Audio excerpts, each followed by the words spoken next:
Fit Healthy Habiters, welcome to my little cozy kitchen. My name is Julia and I am going to be demoing 5 different recipes. Some of my favorite cooking recipes that I like to use essential oils in. I see a couple of you are on, so that's very, very exciting. I'm just cutting up the apple for my very, very first recipe, and then we'll get started. But first, I wanted to mention I have made up a recipe sheet, so you don't have to sit at home like, oh hi Jenny, like writing down all the recipes. You can just watch me cook, and then I've put a bit.ly link in the description, so you can just click on that. It's bit.ly/ what is it? Oh, recipes HH, and HH stands for healthy habits. So you can go there and get the recipes yourself. Now, a little bit about myself. I am a doTERRA wellness advocate. I live here in Hamilton, Ontario, Canada. And I am, in my day job, one of my day jobs is as a professional cook.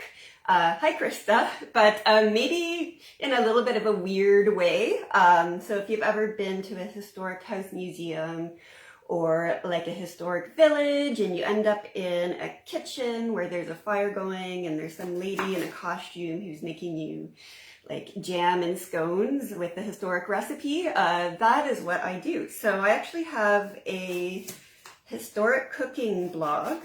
It's just my name, juliabaird.com. And I did put the link as well in the handout I have for the recipes.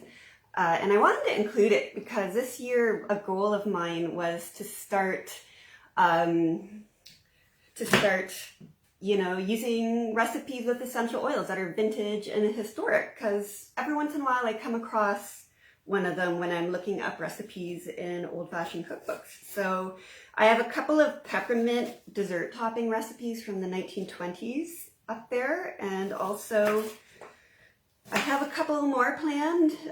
So some of the next recipes that are coming up will have essential oils in them, but these are all, my oven's up to temperature. These are all like historic dessert recipes, so none of them are healthy. I'm not going to make any of them in this demo because we're focusing on healthy habits. So these are more the recipes that I really like making in 2021, and they're all pretty simple to put together, so they should be good for families to do together and like for different skill levels as well, and they're all good. They're Julia tested.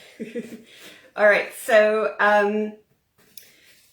since you're in this group, you're not a brand new, like you are a doTERRA customer, so I'm sure you really appreciate the potency and the purity of doTERRA essential oils, but I always like to mention that you should not put just any brand of essential oil in your food recipes or use them internally.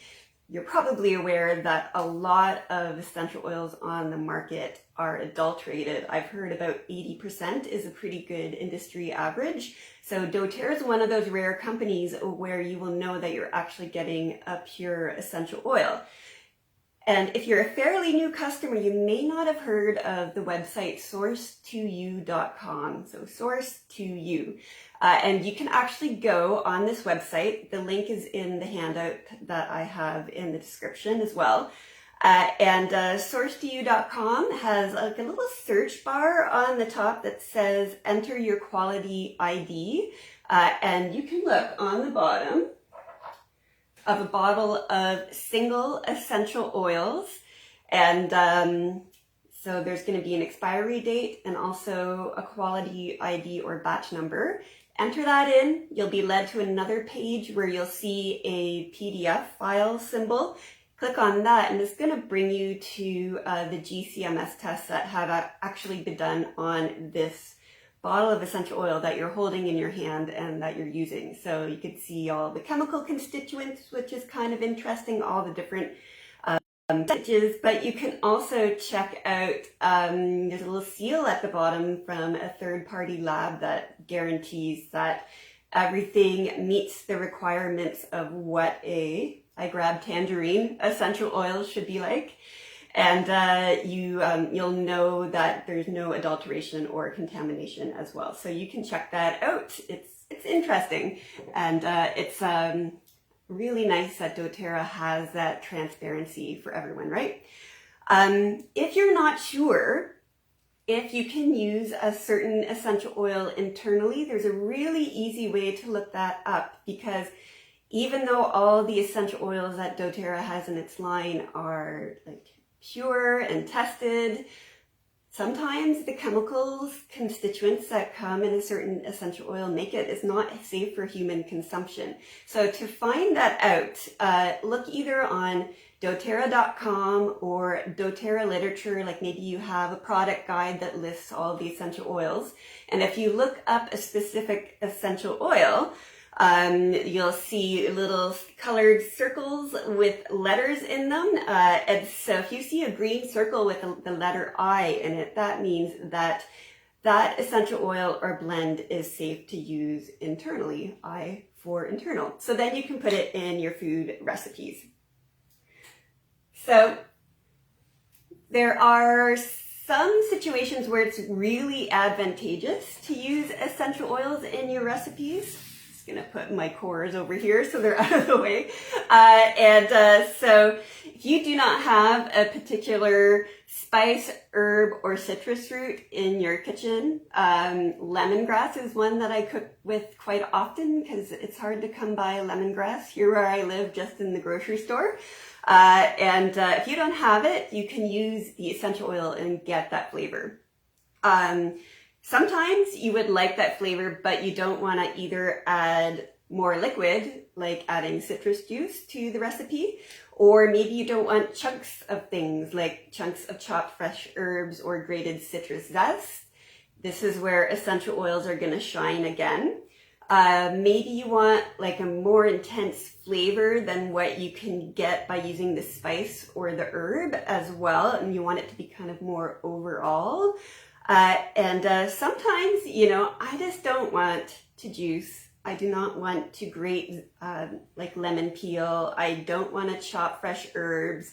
And so if I'm feeling that way, but I'm whipping up a batch of like salad vinaigrette really quickly and I want some lemon, I can just grab my bottle of lemon essential oil, put a drop or two in there, and then I have that lemon flavor. So I have a few tips before I start making my first recipe for adding essential oils to your food. So my tip number one, always aim to add less, okay? 2 reasons for this. You can, first of all, always add another drop if you taste it and you find that it is not a strong flavor enough, but you can't remove the drops, right? So, always use less and then add more if you need to. The second reason why I always aim to add less drops is, sometimes you're dripping out the drops and 1 or 2 extra drops sneaks out at the end. Then you kind of have like a little bit of a buffer zone when you're adding essential oils that way too. If you would like, tip number 2, if you want to add less than a drop of essential oil, then you could just take a toothpick and dip it down through the center hole in your essential oil bottle. And then when you remove it, then you can swish it around in your recipe. And that's a great way to get less of a drop in your recipes. You might be substituting essential oils for an essence. So peppermint would be a great example of that. So my tip number 3 is if you want to substitute peppermint essence, for instance, for doTERRA peppermint essential oil, a really good rule of thumb for starting out is for every teaspoon of essence or 5 milliliters, then you can add 1 drop of essential oil and it'll be pretty on par with some wiggle room. So let's start with the first recipe, which is something with these apples. We're going to be making On Guard apples, which I think is a doTERRA classic, but it's a favorite recipe of pretty much anyone I know who has made it, and is very, very simple to make as well. So I just have one apple that I've cut up here. I'm going to grab my water pitcher over there.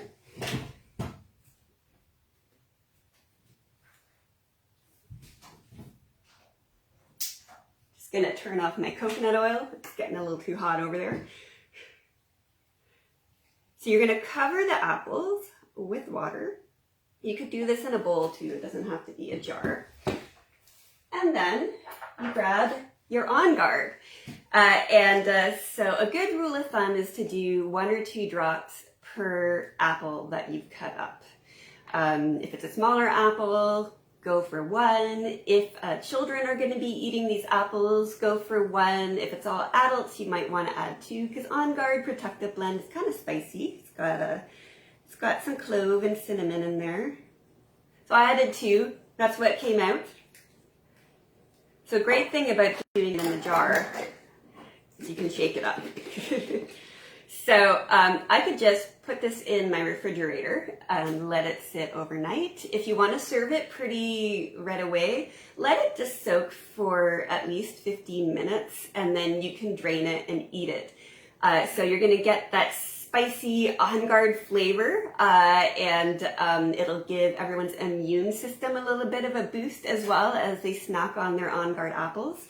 And another thing that's going to happen is it's going to actually slow down the browning process of apple slices. So this is a really good way to send sliced apples to school or work, or take them on a picnic and not have disgusting brown apples, is to soak them in On Guard, and that will help with that.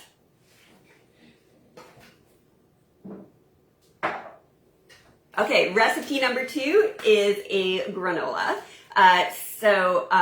This is a cinnamon ginger granola recipe. It's not a chunky granola recipe. You get sort of just toasty and flavorful, like roasted oats with this recipe. It's very, very simple to make though. And I used to make this recipe with cinnamon and ginger, like ground spice, and it just wasn't like spicy enough for me. I wanted like intense flavor, and so I switched to essential oils, and oh, it's so great. I'm just gonna dump this in the sink because I'm done with it. And I've already measured out my rolled oats, and I know that my baking sheet holds 5 cups. And so I've got 5 cups of rolled oats just out right here. I like to just make my granola with rolled oats because I want to switch it up. Sometimes I'm in a different mood. I want to add different nuts and seeds and different things to my granola. So if you want to have your nuts and seeds and whatever already in your batch of granola, you can substitute some of the 5 cups of the rolled oat for whatever you would like. So as long as you have 5 cups total dried ingredients. And then you just need half a cup of softened like liquid coconut oil and half a cup of maple syrup or honey.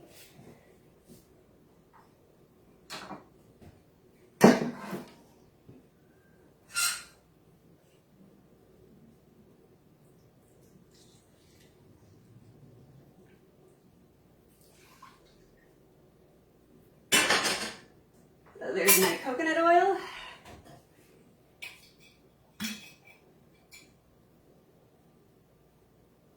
And my maple syrup. So just equal parts.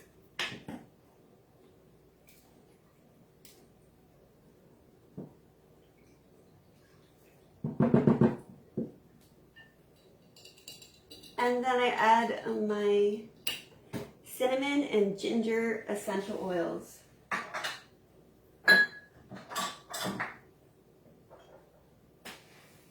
And I really like doing 4 drops of each. That's kind of my level of flavor. You might want to play with it. . 1,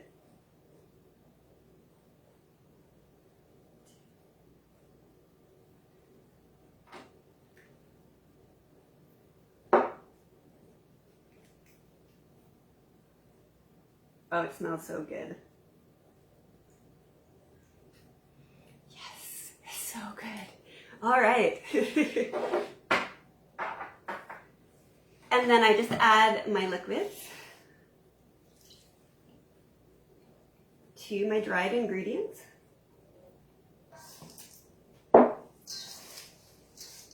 And stir it around well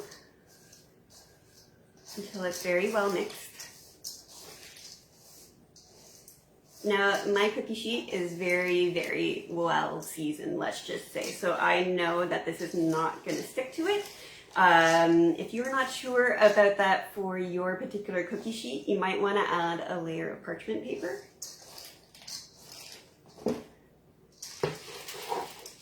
But now all you do is put your granola on your sheet and spread it out so it's spread very, very thin.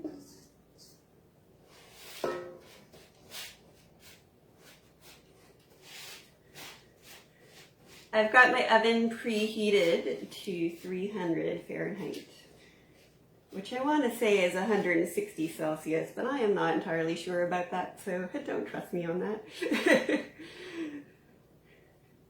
In Canada, we're pretty weirdly ambidextrous between metric and imperial. So I've got it all spread out here. I'm going to pop it into the oven. So at 300, it's going to take probably 20-25 minutes, and you're going to want to stir it at least once during that time. So about every 10 minutes or so. It's going to get browned around the side, and so you just want to stir it in so whatever's on the inside, like everything gets golden evenly. And when you actually pull it out, it's going to be golden all over, and when you tap the center, it's still going to feel like ever so slightly damp. So it's not going to feel entirely dry, but you can just take it out of the oven and let it start to cool at that point. And there's going to be some residual heat in the granola and also in your baking sheet, and that's going to bake it fully. And so when it's fully cool, then you can just put it in sealed containers and keep it in like a cupboard or on your counter.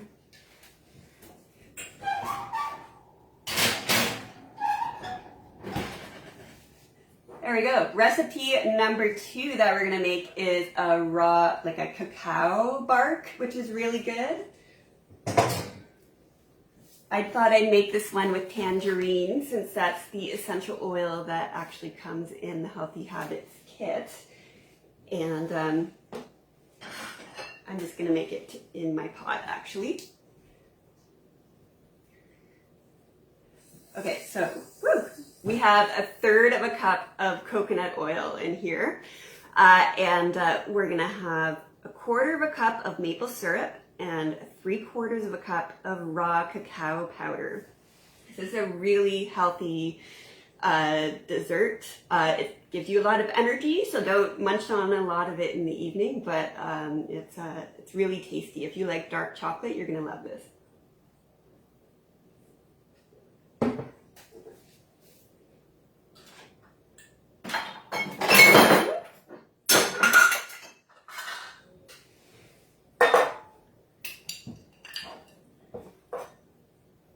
Got my 1/4 of a cup of maple syrup.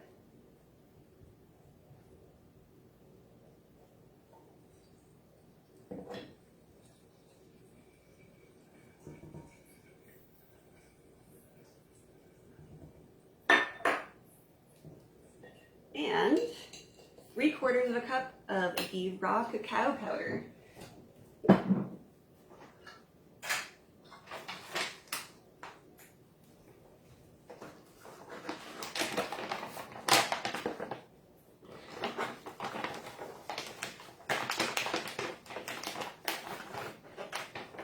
This is actually a 3/4 of a cup measure, just a little bit rare, but it makes measuring that measurement a lot easier.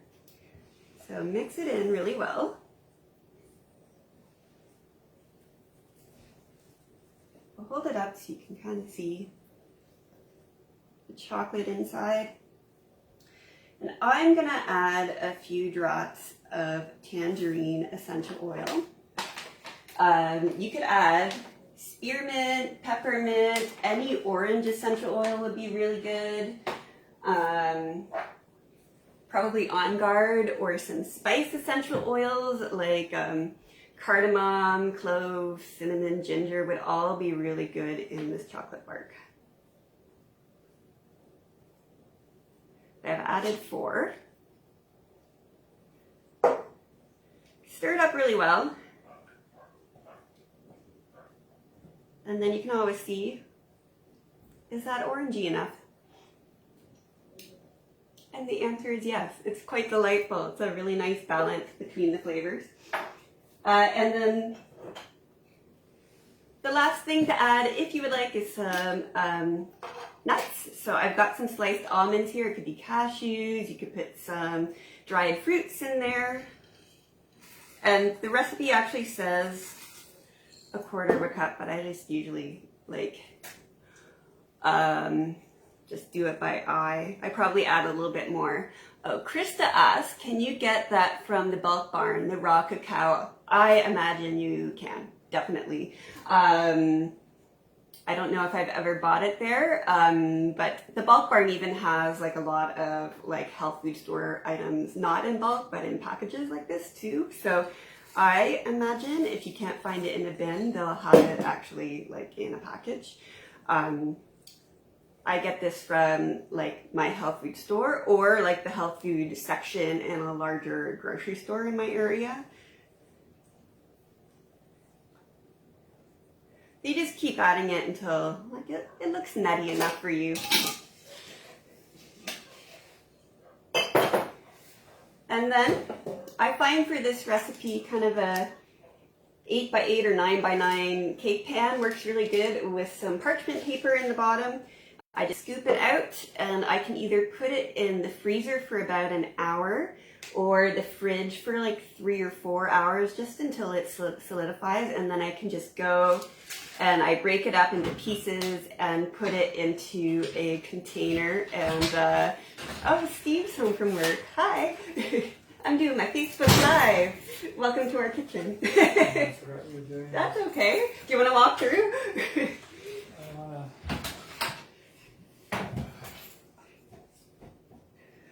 So I'm just going to scoop this out into a thin layer in the pan.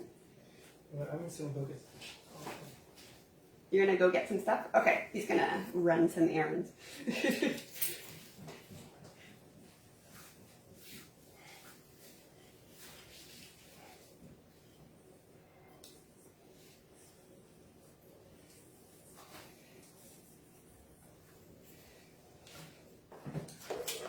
Okay, so that is what we have. And I just spread it out.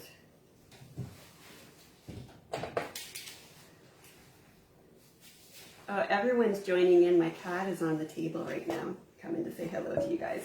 I'm going to go pop this in the freezer.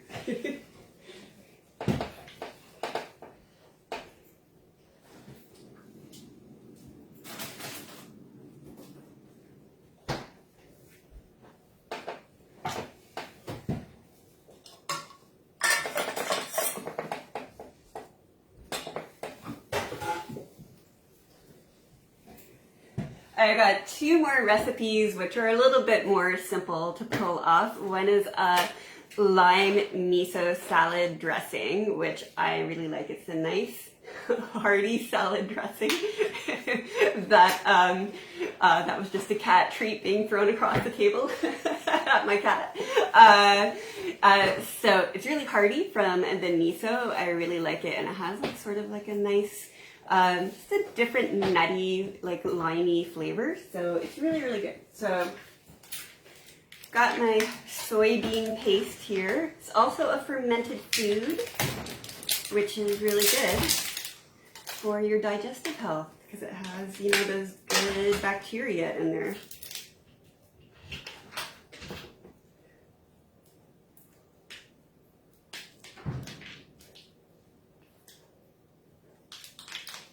There we go. The brand new package.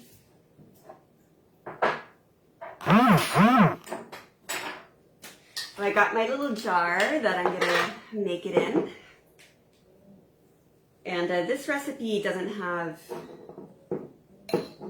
actual measurements in it. It's kind of a little bit of this and a little bit of that recipe. But I really like mixing it with a little whisk like this. You could do it in the blender. A lot of people have one of these with like a little, like an immersion blender as well. That would work out well. So for liquid ingredients, I'm going to add rice vinegar. Just a splash of each.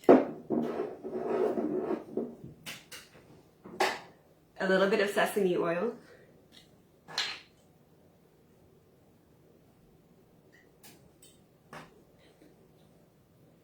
And a little bit of tamari or soy sauce.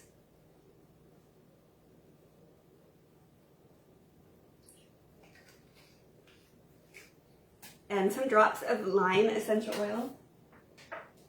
I'm probably gonna add 2 and then see how it tastes. 3 might come out though, and that's probably okay. I got 2. And you'll definitely need to add a little bit of water just to get it down to a salad dressing consistency.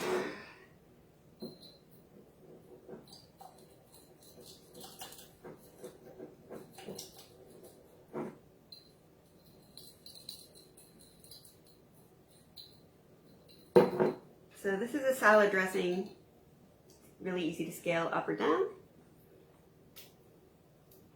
And it's really easy to adjust the flavors, but I think I really hit it on the head there. So yeah, this is really good. Just enough lime and all the other flavors are balancing out really, really nicely. It's a great salad dressing for like all types of salads. I love it. And the last recipe I'm gonna make is a lemon bruschetta, or bruschetta, I think is actually the proper way to pronounce it. And I'm actually gonna whip up an olive oil lemon infused oil. So if you find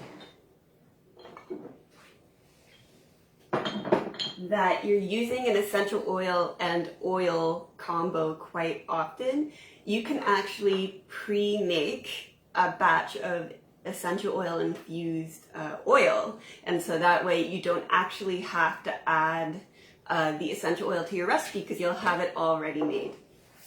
So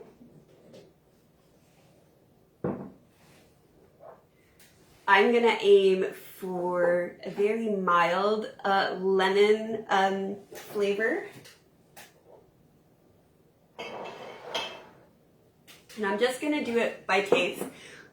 For really any oil, it's best, essential oil and like oil, it's really best to have it in a dark glass container. So I think I got supplements in it and I thought, well, this would be good for essential oil DIYs, and I kept it. So I'm gonna put my infused oil in here. So I could also, because I make that miso salad dressing often, I could have a lime sesame oil infused oil as well. And then I don't have to add the essential oils, it's already there. So I'm gonna just put 1/4 cup.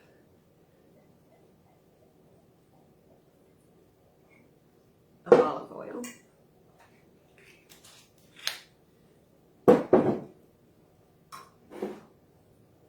That's 60 milliliters, if you are of the metric persuasion. And I'm gonna start with maybe 3 drops. We'll see how that tastes.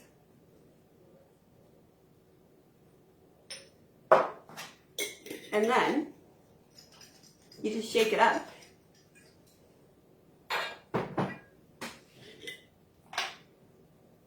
And taste it. I can taste the lemon, but I don't think it's enough. I'm gonna add another couple of drops.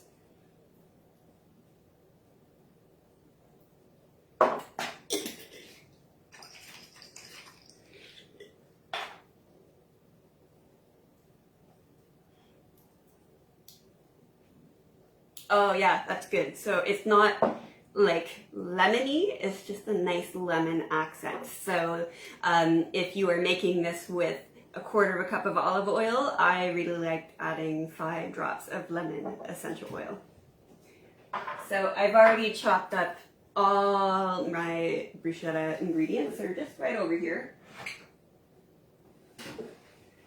So I've got tomatoes in here, and Roma tomatoes are really the best because they're the least juicy of the large tomatoes, but I didn't have Roma. I had a couple of just regular old tomatoes in my house, but you could still use these for bruschetta. But what I did when I was chopping up the tomatoes, I removed all the seedy, juicy areas, because you don't want sopping wet bread and crackers, right? You want it to be fairly dry, and then I just chopped it up fine. And I also put a little bit of red onion because I had one in my fridge, and chopped up a small clove of garlic, and I do have some herbs growing outside, so I chopped off some chives, some oregano, and basil. But let's say it was winter time and I was making this, but of course the herbs are not growing outside at that point. I could actually add like probably a drop of marjoram or basil and get that nice kind of Italian herb flavor just with essential oils. But I would likely use a lot less drops of the herbal oils. Okay, so to make the vinaigrette per se, you just need olive oil and balsamic vinegar. And a little bit of salt and pepper.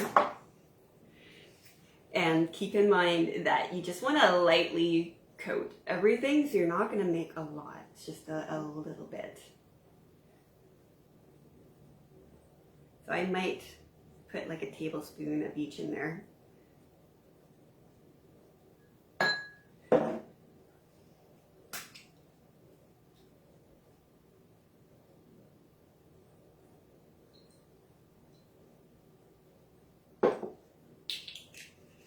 Probably have a tablespoon of the oil, the infused oil, and maybe a little bit more than a teaspoon of the vinegar.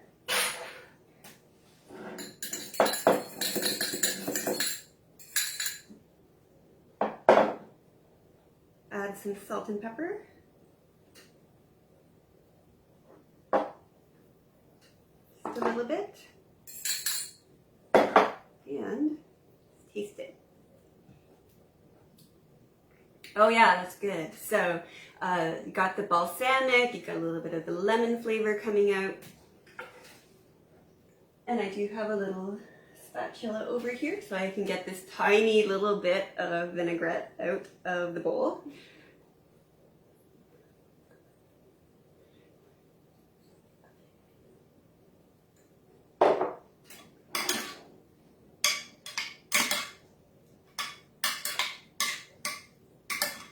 Yeah, and I think that was a good amount because there is, I can see some kind of gathering at the bottom, and it tastes really good. So again, if you want to have a copy of these recipes, you don't necessarily need to rewatch this video and write them down. You can just look in the description. There is a bit.ly link up there to have all the recipes, so it's just hanging out on my Google Drive, and you can go there and download it and have a copy for yourself. And maybe as you're going through the last week or so of healthy habits, maybe this will be, you know, a few recipes that you can pull from, and maybe you can make together with your family. So have a good rest of your night, everyone.